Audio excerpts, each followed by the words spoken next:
What are all the different ways that we can use cannabis?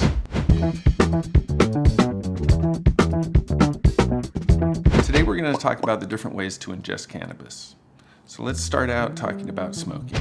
We'll also include vaping and dabbing, and we'll talk about those a little bit more later. Smoking is the ingestion method that most people are familiar with. The upside of smoking, one of them is it's a very quick onset. You can feel the effects within seconds. Another benefit is it doesn't last as long. It's the shortest duration of all the different ingestion methods. So sometimes that can also be a great benefit. The primary downside of smoking or vaping or dabbing is it's potentially harmful to the lungs. I think I'm getting the black lung, Bob. Another downside is the high temperatures destroy some of the compounds. The flavonoids and the polyphenols are largely destroyed. So we're not getting the full medicinal effect from the cannabis. Flower and vape pens are generally the least potent. Hash and keef would be in the middle, and dabs are generally the most potent, and really should be used with caution by beginners.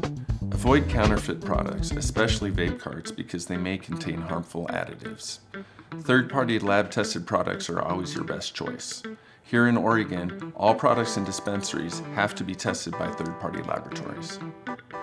Now let's talk about eating cannabis. The first thing to know is to be cautious. Hide your kids, hide your wife. Eating cannabis is the easiest way to overdose. A cannabis overdose is never fatal for humans, but it can become very uncomfortable and it lasts for several hours. I'm freaking out, man. So start with a small dose and increase slowly. The upsides of eating cannabis are, number one, it lasts for a long time. So that can be a great benefit. It can be very economical, especially if you're eating RSO or tinctures as opposed to sugary sweets. Another upside is it's the most therapeutic way to use cannabis, because if you're eating a true full spectrum product, you're ingesting the true full spectrum, as opposed to smoking, vaping, or dabbing, where you may be destroying some of the beneficial compounds. The only real significant downside to eating cannabis is that it's the easiest way to overdo it. So once again, just be cautious. The third way to ingest cannabis that we're going to talk about is absorption through the mucous membranes in the mouth. Now, most people know the term sublingual, which means to absorb through the underside of the tongue. But there's another way to absorb through the mouth, and that's called buccal absorption. Buccal absorption occurs between the cheek and gum, and it's actually the most efficient way to absorb things through the mucous membranes in the mouth. You'll only want to try this with an oil-based tincture. Like MCT-based tincture, could be olive oil or grape oil, but you don't want to try absorption through the mouth with an alcohol-based tincture, because alcohol will burn the sensitive mucous membranes. But with an oil-based tincture like MCT, you can hold the tincture in your mouth as long as you want to. Now the big upside is it absorbs very quickly. It's the second most rapid absorption next to smoking or vaping or dabbing. You can feel the effects within just a minute or two. The fourth way is topically, which means to absorb through the skin. Topical products include salves or oils or balms. Topical use is a great way to target injured areas, for example, low back pain or arthritis.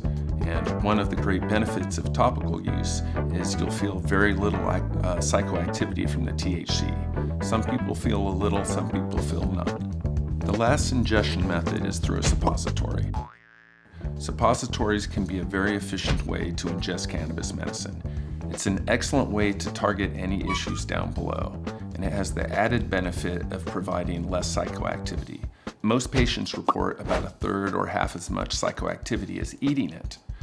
This can be especially beneficial for patients who are consuming large doses of RSO daily.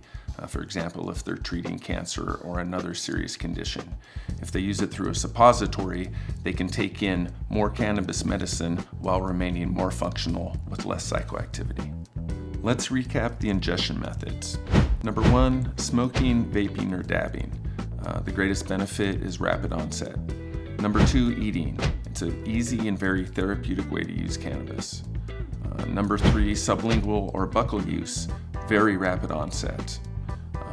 Number four, topical use, and number five, suppository use. Those are both excellent ways to target specific injured areas. You can learn more at our website, siskiyousungrown.com.